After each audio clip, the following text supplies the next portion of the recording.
साथ मैं हूं अरूज फ़खर। शामिल करेंगे न्यूज़ हेडलाइंस। इस्माइल हानिया की शहादत। पाकिस्तान में आज यौम सोग। मुल्क भर में गायबाना नमाज जनाजा अदा की जाएगी। पार्लियामेंट में खसूसी करारदाद पेश करने का फैसला। वज़ीर आज़म कौमी असम्बली में पॉलिसी बयान देंगे। अक़वाम मुत्तहिदा ज़ालिमों को कटहरे में लाएंगे। दरिंदगी पर दुनिया का खामोश रहना लम्हा-ए फ़िक्रिया है। इस्माइल हानिया का जस्ते खाकी कतर पहुंचा दिया गया। खालिद मिशेल समेत सीनियर रहनुमाओं ने कांदा दिया। शहीद की नमाज जनाजा आज अदा की जाएगी। दोहा के मुकामी कब्रिस्तान में सुपुर्द खाक किया जाएगा। इस्माइल हानिया को कैसे निशाना बनाया गया? सनसनीखेज इंकशाफात। 2 माह पहले बारूदी मवाद तेहरान के गेस्ट हाउस में रखा गया था। हानिया की मौजूदगी की तस्दीक पर हमला किया गया।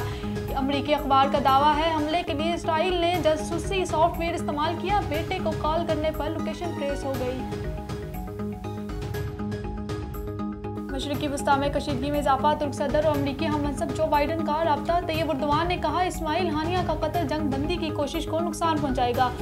इसराइल बदअमनी की आग पूरे हित्ते में फैलाना चाहता है। अमरीका फिर इसराइल की हमायत में आ गया। बाइडन का नेतन्याहू को फोन। इसराइल की तहफ़्फ़ुज़ के लिए हर मुमकिन इक़दाम की यकीन दहानी। अमरीकी फ़ौज तैनात करने के भी यकीन दहानी। और अमरीकी मीडिया के मुताबिक ईरान, हिज़्बुल्लाह और हमास मिलकर भी इसराइल पर हमला कर सकते हैं। इसराइल में सिक्योरिटी हाई अलर्ट। और गवादर में ज़िला इंतज़ामिया और बलोच यकजहती कमेटी के दरमियान माहिदा। बलोच यकजहती कमेटी का धरना ख़त्म करने का ऐलान। धरना ख़त्म होने के बाद गिरफ्तार कारकुनों को रहा कर दिया जाएगा।